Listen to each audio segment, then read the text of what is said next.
ओम नमः सिद्धेभ्यः। नमो अरिहन्ताणं नमो सिद्धाणं नमो ऐर्याणं नमो वज्रायाणं नमो लोये सवसाओणम्।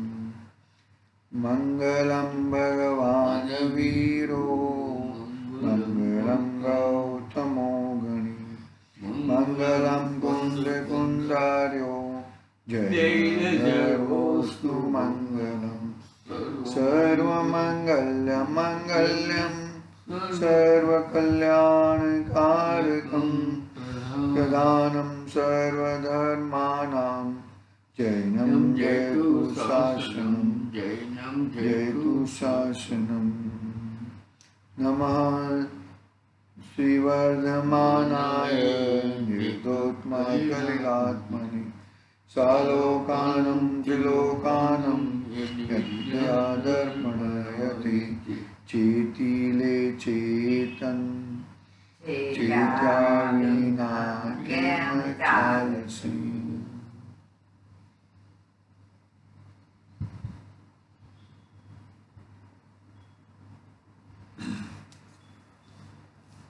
आज श्री रत्नकरण सावकाचार्य महान ग्रंथ चरणान योग का महान ग्रंथ पहला अधिकार सम्यक दर्शन अधिकार। सम्यक दर्शन अधिकार लगभग पूर्ण होने की तैयारी में है, लेकिन हमारा सम्यक दर्शन कब होएगा वो अपने हाथ में है। हमारा सम्यक दर्शन यदि हमें करना है तो क्या क्या कहा कि सच्चे देव शास्त्र गुरु का श्रद्धान करना चाहिए, सात तत्व का श्रद्धान करना चाहिए, फिर आगे जो स्वपर भेद विज्ञान करना है वो करना चाहिए, अपने 8 गुण सम्यक दर्शन के 8 गुण के संबंधी विचार करना चाहिए, 5 लब्धि संबंधी विचार करना चाहिए।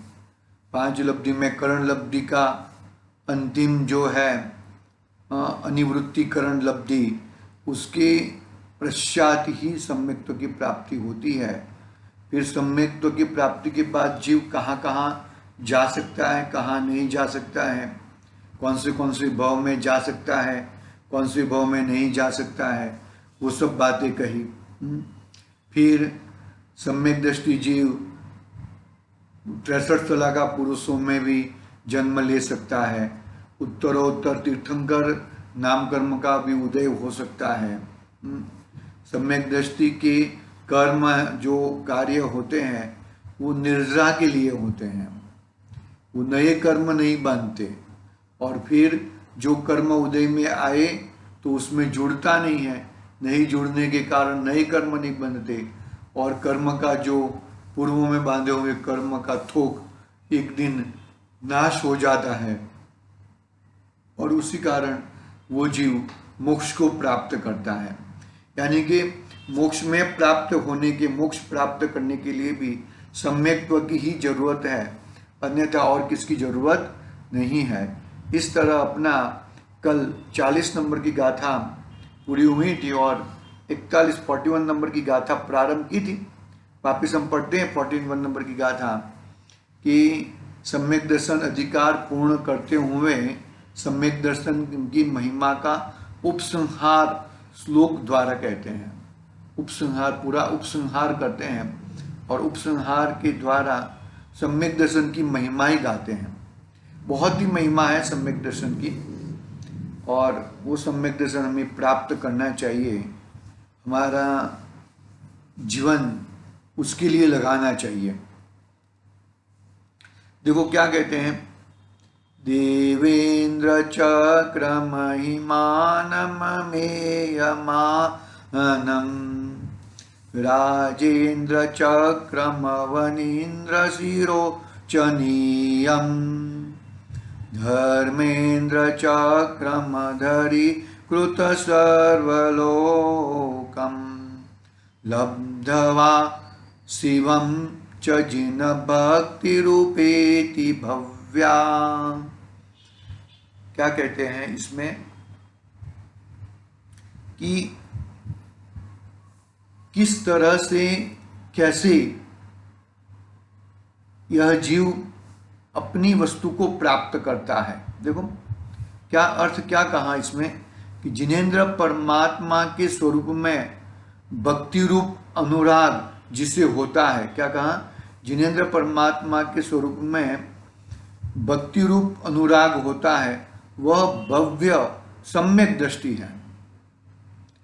जिनेंद्र परमात्मा है, उनके स्वरूप में, स्वरूप कैसा है, अनंत दर्शन, अनंत ज्ञान, अनंत सुख, अनंत वीर्य, आठों आठ कर्मों से रहित होते हैं, कषाय का कण नहीं रहता।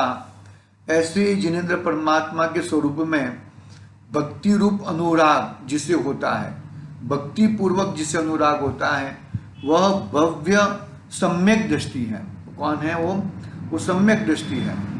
वह सम्यक दृष्टि इस मनुष्य भव में जाकर स्वर्ग लोक के अप्रमाण अमाप वृद्धि सुख वैभव के प्रभाव वाले देवेंद्रों के समूह की महिमा प्राप्त करके पश्चात इसी पृथ्वी पर आकर 32,000 राजाओं के मस्तक द्वारा पूज्य राजेंद्र चक्रवर्ती के चक्र को प्राप्त करते हैं। क्या कहा कि वह सम्यक दृष्टि इस मनुष्य भव में से जाकर कहा जाता है, स्वर्गलोक में। स्वर्गलोक में अप्रमाण और अमाप बहुत ही बाह्य मतलब क्या, बहुत ही रुद्धि पूर्वक सुख वैभव को प्रभाव करता है, मतलब प्राप्त करता है। सम्यक दृष्टि जीव इस मनुष्य भव से कहा जाता है स्वर्ग में जाता है, यदि पूर्व में आयु बंध नहीं बांधा है तो। यदि सम्यक दर्शन प्राप्त होने से पहले कोई आयु का बंध हो गया हो तो वो आयु में जाएगा, लेकिन वो आयु कोई आयु नहीं बांधा है तो वो नियम से स्वर्ग में जाता है। और अप्रमाण और अमाप वृद्धि सुख वैभव के प्रभावशाली होता है। अन्य जीव भी स्वर्ग में जा सकते हैं, लेकिन वो उच्च कक्षा के देव नहीं होते, निचली कक्षा के देव होते हैं और बस एक दूसरे के वो करते रहते हैं, एक दूसरे के ऊपर वो करते रहते हैं, ईर्ष्या भाव करते रहते हैं, इसका इतना सुख है, इसका इतना सुख है, ऐसा निरंतर करते रहते हैं। तो क्या कहते हैं इसमें, वह सम्यक दृष्टि इस मनुष्य भव में जाकर स्वर्ग लोक में अप्रमाण अमाप वृद्धि सुख वैभव के प्रभाव वाले देवेंद्रों की समूह की महिमा प्राप्त करके पश्चात इस पृथ्वी पर आकर वापिस वो देवलोक से कहाँ आते हैं, मनुष्य लोक में आते हैं, मनुष्य बनते हैं। तो क्या आकर क्या करते हैं कि 32,000 राजाओं के मस्तक द्वारा पूज्य राजेंद्र चक्रवर्ती के चक्र को प्राप्त करते हैं, मतलब इतनी महिमा है। फिर अहिमिंद्र लोक की महिमा को भी पाकर समस्त लोक को अपने अधीन किया, जिसने ऐसे भगवान तीर्थंकर का धर्म चक्र प्राप्त करके निर्वाण को प्राप्त करते हैं। क्या कहा, मनुष्य में से कहां गए, स्वर्गलोक में गए, स्वर्गलोक में से वापिस पश्चात कहां आते हैं, वापिस मनुष्य लोक में आते हैं, बहुत उच्चा पद पाते हैं और अपना वैभव अपनी मुनि दीक्षा धारण करके तीर्थंकर भगवान के धर्म चक्र में जाकर निर्वाण को प्राप्त होते हैं। सम्यक दर्शन का धारी जीव इसी क्रम से निर्वाण को प्राप्त करता है। क्या कहा, सुन रहे हो कि सो रहे हो, सुनना और सोना दोनों साथ में हो सकता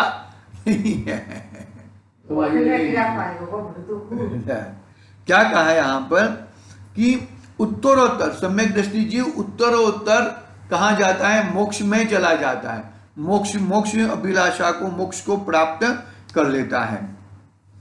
सम्यक दृष्टिधारी जीव इसी क्रम से निर्वाण को प्राप्त करता है। मतलब सम्यक दर्शन की महिमा और भी है। देखो, सम्यक दृष्टि की विचारधारा क्या कहते हैं, इस प्रकार दर्शन मोहनीय कर्म के अभाव से सच्चा श्रद्धा व सच्चा ज्ञान प्रकट होता है। क्या हुआ?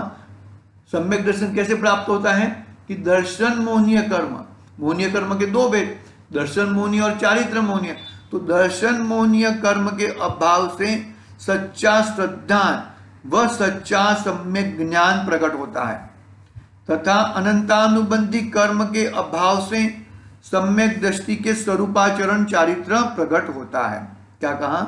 चौथा गुणस्थान होता है ना, सम्यक्त्व, सम्यक दृष्टि, यानी कि चतुर्थ गुणस्थान।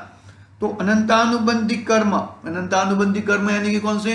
अनंतानुबंधी क्रोध, मान, माया, लोभ, बरोबर है। अनंतानुबंधी हास्य, रति, अरति, वो भी ले सकते हैं हम लोग। तो अनंतानुबंधी कर्म के अभाव से सम्यक दृष्टि के स्वरूपाचरण चारित्र प्रकट होता है। पहला ही स्वरूपाचरण चारित्र। यद्यपि अप्रत्याख्यान वर्ण के उदय से देश चारित्र नहीं हुआ। कौन सा है? अप्रत्याख्यान वर्ण, क्रोध, मान, माया, लोभ का उदय है। अनंतानुबंधी का नाश हुआ है, अप्रत्याख्यान वर्ण का उदय है। तो देश चारित्र नहीं हुआ। देश चारित्र नहीं हुआ यानी कि पंचम गुणस्थान व्रति, अविरति, अविरति नहीं आई। अविरति मतलब अविरति छूटी नहीं है तो व्रत धारण नहीं किया। अविरमण है ना, चार प्रत्यय है ना, चार प्रत्यय कौन कौन से? मिथ्यात्व, अविरमण, प्रमाद, कषाय और योग। प्रमाद, कषाय साथ में ले सकते हैं, अलग ले तो 5 और साथ में ले तो 4।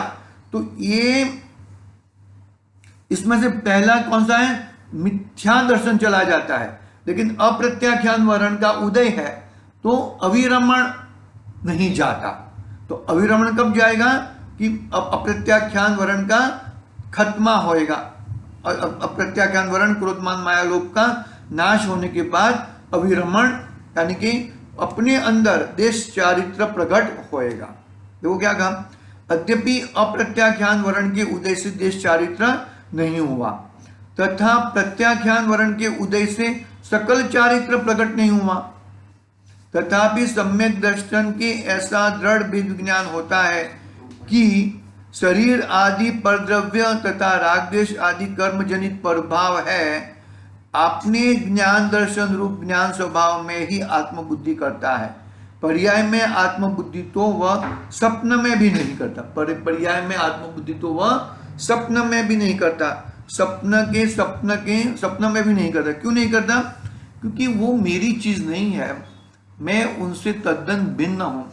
मेरा कार्य तो अलग ही है, मैं कुछ और हूं और ये सब कुछ और है। 4 बातें कही। अनंतानुबंधी क्षय होते ही कौन सा चारित्र प्रकट होता है? स्वरूपाचरण चारित्र प्रकट होता है। अप्रत्याख्यान वर्ण नाश होते ही देश चारित्र प्रकट होता है। प्रत्याख्यान वर्ण नाश होते ही सकल चारित्र प्रकट होता है। और संजलन क्षय होते ही तो वितरागता प्रकट हो जाती है, चारित्र का फल मिल जाता है। तो तथापि सम्यक दृष्टि के ऐसा दृढ़ भेद विज्ञान होता है कि शरीर आदि पर द्रव्य है, राग द्वेष आदि कर्म जनित प्रभाव है, अपने ज्ञान दर्शन रूप ज्ञान स्वभाव में ही आत्मबुद्धि करता है। पर्याय में आत्मबुद्धि तो वह स्वप्न में भी नहीं करता। किसी भी प्रकार की पर्याय मुझे प्रकट करनी है, सम्यक दर्शन भी एक पर्याय है, बरोबर है। 5वां गुणस्थान भी एक, वो पर्याय को प्रकट करने के लिए पुरुषार्थ नहीं करता, वो तो अपने स्वभाव में जाने के लिए पुरुषार्थ करता है। हर हमेशा, हर समय, हर घड़ी अपने स्वभाव में मैं कैसे जाऊं। कल सुबह में पढ़ा था ना कि मानो कि ये 4 प्रकार के प्रत्यय और उसके विशेष कारण प्रत्यय गुणस्थान, 13 गुणस्थान, तो 13 गुणस्थान को कैसे नाश करता है कि वो अपने शुद्ध स्वभाव में चला जाता है, अपनी विषय वस्तु में चला जाता है। अपने विषय वस्तु में जाते ही उसे कुछ प्रॉब्लम नहीं होता।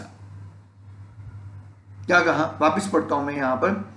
पहला, अनंतानुबंधी नाश होते ही स्वरूपाचरण चारित्र प्रकट होता है। दूसरा, अप्रत्याख्यान वर्ण नाश होते ही देश चारित्र प्रकट होता है। तीसरा, प्रत्याख्यान वर्ण नाश होते ही प्रत्याख्यान क्रोध मान माया लोभ नाश होते ही सकल चारित्र प्रकट होता है। और चौथा, संजलन क्रोध मान माया लोभ नाश होते ही संपूर्ण वितरागता प्रकट होती है और सर्वज्ञता प्रकट हो जाती है। ये रहे ना, चारों चार वेद रहे, ऐसा समझ के चलो। लेकिन पहले अनंतानुबंधी जाना चाहिए। अनंतानुबंधी जाए मतलब पहले बड़ा कौन सा है, हाथी का पैर, ऊंट का पैर, वो क्रॉस करने के बाद सब हो सकता है। बाकी तुम अनंतानुबंधी रहेगी और अप्रत्याख्यान वर्ण का पुरुषार्थ करो, ऐसा पॉसिबल नहीं है। पहले अनंतानुबंधी यानी कि अनंतानुबंधी क्रोध मान माया लोभ जाना चाहिए और मिथ्यात्व जाना चाहिए, तो स्वरूपाचरण चारित्र प्रकट होएगा। और स्वरूपाचरण चारित्र के बाद देश चारित्र, सकल चारित्र और वितरागता प्रकट होते ही उसको क्या होएगा, क्या चीज प्रकट होएगी, सर्वज्ञता प्रकट होएगी, केवल ज्ञान प्रकट होएगा और अपने में रमता रहेगा।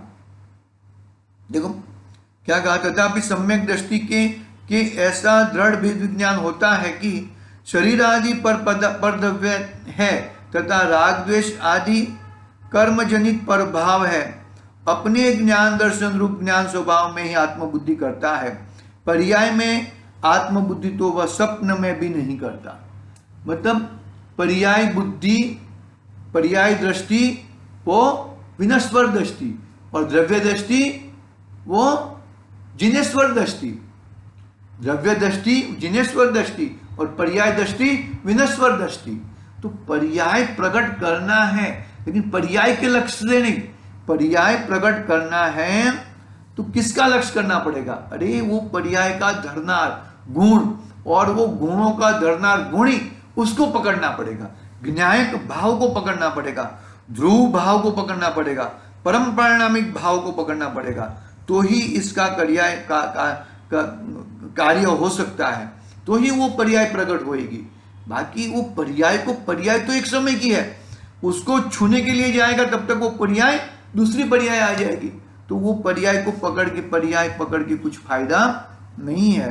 किसको पकड़ना है, स्वभाव भाव को पकड़ना है, अपने गुणवान द्रव्य को पकड़ना है। उसको पकड़ने से ही अपना कार्य होता है। देखो वह ऐसा विचार करता है कि हे आत्मन तू भगवान के परमागम की शरण ग्रहण करके ज्ञान दृष्टि के अवलोकन कर। क्या कहा, क्या विचार करता है कि हे आत्मन तू भगवान के परमागम की शरण ग्रहण करके ज्ञान दृष्टि के अवलोकन कर। 8 प्रकार का स्पर्श, 5 इंद्रिय है ना, पुद्गल के कितने हैं, 5 है ना, 4 स्पर्श रस गंध और वर्ण। तो 8 प्रकार के स्पर्श, 5 प्रकार के रस, 2 प्रकार के गंध और 5 प्रकार के वर्ण, वे तुम्हारा रूप नहीं है।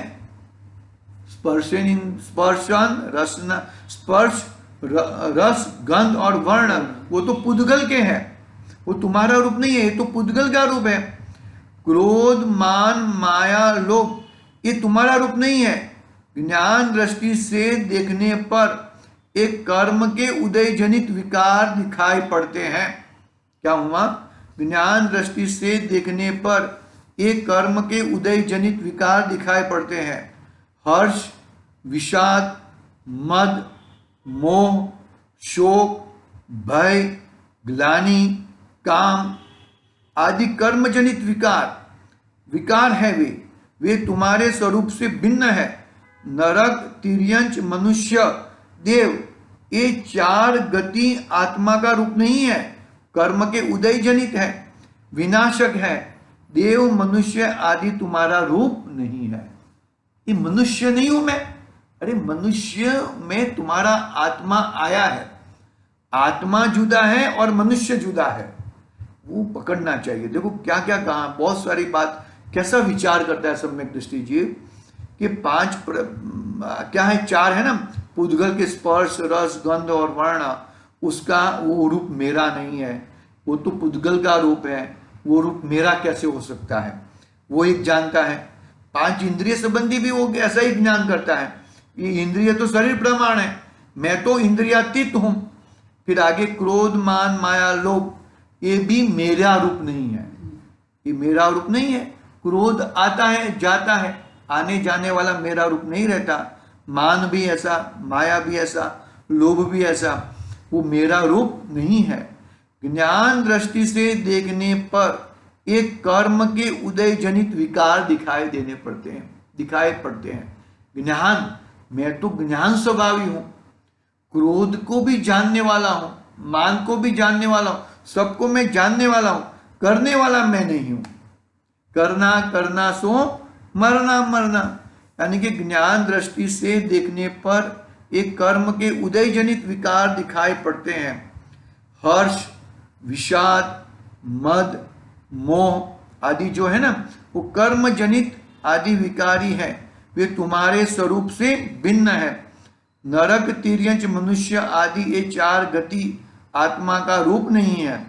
चार गति है, लेकिन मेरा जीव तो, मेरा भगवान आत्मा तो चारों चार गतियों से पार है, बाहर है। वो चार गति रूप मेरा नहीं है। कर्म के उदय जनित है, कर्म के चार है ना, वो कर्म के उदय जनित है, विनाशक है। देव, मनुष्य आदि तुम्हारा रूप नहीं है। देव आदि जो मनुष्य रूप है वो मेरा रूप नहीं है। मैं तो इन सब रूपों से भिन्न हूं। मैं कौन हूं? मैं तो ज्ञानवान हूं। मैं अनंत शक्तियों का धरना शक्तिवान हूं, अनंत गुणों का धरना गुणी हूं। मैं मेरे स्वरूप से बाहर मैं कभी जाता नहीं हूं। मैं मेरे स्वरूप से बाहर गया तो एक द्रव्य दूसरे द्रव्य का करता, एक द्रव्य दूसरे द्रव्य में मिल जाएगा, तो ये पूरा विश्व का नाश हो सकता है, ऐसा बन सकता है, लेकिन ऐसा कभी बनेगा नहीं। जो जो द्रव्य है वो द्रव्य अपने अंदर अपनी बाउंड्री में रह के काम करते हैं। तेरी मान्यता कुछ भी चलने दे, तेरी मान्यता से यहां पर चलने वाली नहीं है। द्रव्य गुणात्मक है और गुणों का परिणमन होता है। विश्व में भगवान ने 6 द्रव्य देखे, तो 6 द्रव्य अनंत गुणात्मक है और अनंत गुणों का परिणमन हो रहा है। कोई एक द्रव्य दूसरे द्रव्य का कार्य करता नहीं है, अरे एक गुण दूसरे गुण का कार्य करता नहीं है। अनंत गुण बिखर कर अलग अलग नहीं हो जाते। ऐसी द्रव्य की ऐसे अनंत गुण पड़े, ऐसे सामान्य गुण पड़े हैं, ऐसे अनंत गुण विशेष गुण पड़े हैं। तो ये विशेष गुण और अपनी द्रव्यता को देखकर अपने गुण का विचार करो, अपने द्रव्यता का विचार करो। मेरा द्रव्य अनंत काल से पुद्गल के साथ रहा है, तो भी एक समय के लिए पुद्गल नहीं हुआ, तो फिर वो पुद्गल के स्पर्श रस गंध वर्ण को मैं क्यों देखूं?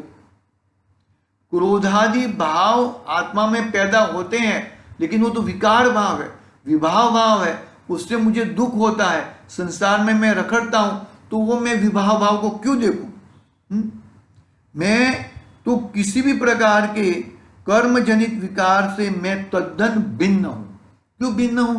क्योंकि कर्म की चाल अलग है और मेरी चाल अलग है। मैं तो ज्ञाता दृष्टा हूं और वो तो जड़ स्वभावी है। तो जड़ और ज्ञातापना एक साथ में कभी हो सकता नहीं है। देखो, मतलब ऐसे विचार करना चाहिए, निरंतर ऐसे विचार करने चाहिए, तो ही वेद विज्ञान बढ़ेगा। और वेद विज्ञान बढ़ते बढ़ते एक समय ऐसा आएगा कि वो अपने स्वभाव के अंदर, अपने वस्तु के अंदर जम जाएगा, और जो जीव इसके अंदर जम जाएगा उसी को ही सम्यक्त्व की प्राप्ति होगी, बाकी अन्यथा प्राप्ति नहीं होगी। देखो,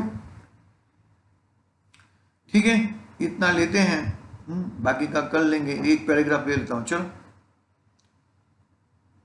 हाँ, सम्यक ज्ञानी ऐसा विचार करता है कि मैं गोरा नहीं, मैं श्याम नहीं, मैं राजा नहीं, मैं रंक नहीं, मैं बलवान नहीं, मैं निर्बल नहीं, मैं स्वामी नहीं, मैं सेवक नहीं, मैं रूपवान नहीं, मैं कुरूप नहीं, मैं पुण्यवान नहीं, मैं पापी नहीं, मैं धनवान नहीं, मैं निर्धन नहीं, मैं ब्राह्मण नहीं, मैं क्षत्रिय नहीं, मैं वैश्य नहीं, मैं क्षूद्र नहीं, मैं स्त्री नहीं, मैं पुरुष नहीं, मैं नपुंसक नहीं, मैं मोटा नहीं, मैं दुबला नहीं, मैं नीच जाति का नहीं, मैं उच्च जाति का नहीं, मैं कुलवान नहीं, मैं कुलहीन नहीं, मैं पंडित नहीं, मैं मूर्ख नहीं, मैं दाता नहीं, मैं याचक नहीं, मैं गुरु नहीं, मैं शिष्य नहीं, मैं इंद्रिया नहीं, मैं देह नहीं, मैं मन नहीं।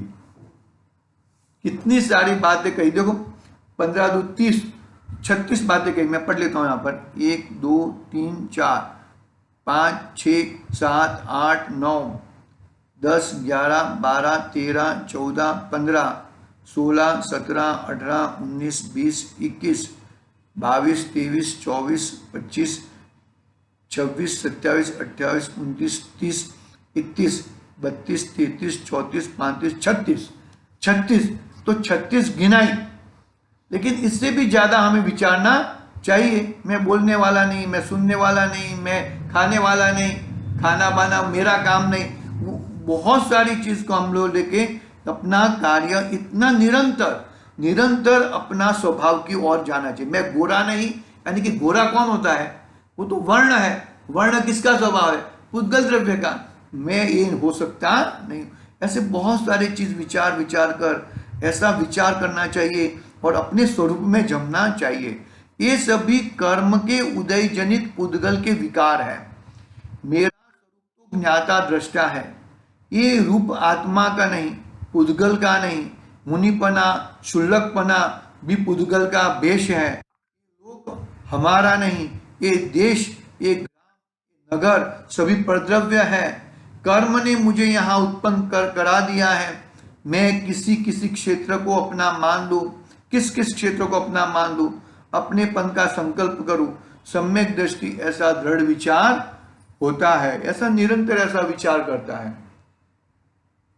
बाहर की जो वस्तु है वो वस्तु मेरे उसके साथ कोई निस्बत नहीं है, कोई लोटे पानी की भी सगाई नहीं है। वो जुदा और मैं जुदा, इस तरह का दृढ़ विचार करके आगे बढ़ता है सम्यक दृष्टि और अपना स्वरूप की ओर आगे बढ़ता है। ठीक है, आज की बात यहाँ पे पूरी करते हैं। कल थोड़ा बचा है सम्यक दर्शन अधिकार का, फिर परसों से हम सम्यक ज्ञान बहुत थोड़ा है, 1-2 पेज का ही है। फिर सम्यक चारित्र बहुत लंबा है।